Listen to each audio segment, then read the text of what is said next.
I came across something online recently that made me smile a little. I was watching some videos explaining a Dutch word, and since I'm Dutch, that always makes me curious. So the word was Niksen. And I thought, Niksen, that's a thing now? Because it wasn't just a brief mention. I saw videos with therapists or researchers talking about the benefits of it, and some wellness channels almost describing it as a practice. So I thought to myself, that's really funny. Not funny in a bad way, but more funny in the sense that growing up, this was not something that you studied or practiced. It was just a thing. So I guess unintentionally, I have been studying the Dutch art of doing nothing since childhood. But so let me step back for a second. Have you ever had a weekend, for instance, where somebody asked you, what did you do? And you said, well, nothing. Maybe you woke up late and you randomly started color coding a bookshelf, or maybe you watched a movie, or maybe you just sat somewhere with a cup of tea for a few hours and just existed or daydreamed, or maybe you took a walk with a dog. Nothing major, nothing impressive. So then when somebody asks you later, what did you do over the weekend?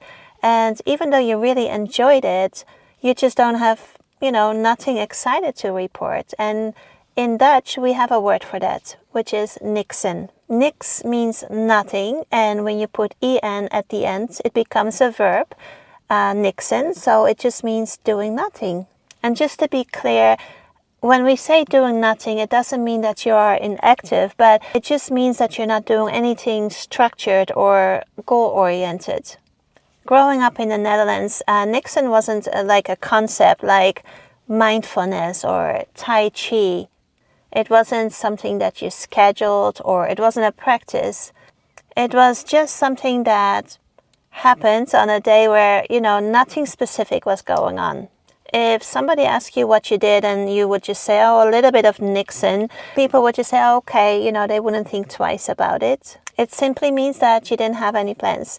And it's not that Dutch people don't work or have plans or have responsibilities. It's just that we happen to have a word for the in-between time. What surprised me is how once the word started being used outside of the Netherlands, it turned into this bigger wellness idea. It gets called the Dutch art of doing nothing, which is very fancy, and I like it, yes. So I think it's being grouped together with wellness and self-care.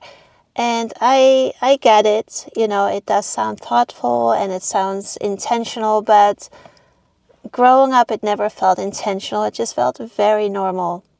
For instance, the difference is that when you meditate, you guide your attention because you're trying to achieve a certain state of mind, and you focus your attention on your breath. So even gently, there is still some direction, there is intention. And Niksen is more neutral than that because you're not trying to calm down or you're not trying to fix your mood. You're just letting time pass without turning it into a project. And sometimes that does feel relaxing. Oftentimes after a weekend of doing nothing, I feel super, super relaxed. But on the other hand, sometimes I look back and I think, I could have done other things, right? But that doesn't automatically mean that I was avoiding important things. It just means that I didn't structure my time, which is very different from being lazy, because being lazy, or feeling lazy, I should say, usually has some guilt attached to it. And Niksen doesn't. It's just open space. And that's really the whole point. It's very ordinary. Most people experience this, not just the Dutch. Everyone does. But you just might not have a word for it the way the Dutch do. So if someone ever asks you, what did you do this weekend? And your honest answer is, not much. That was you doing Niksen. As simple as that. And thank you so much for spending a few minutes with me talking about doing nothing.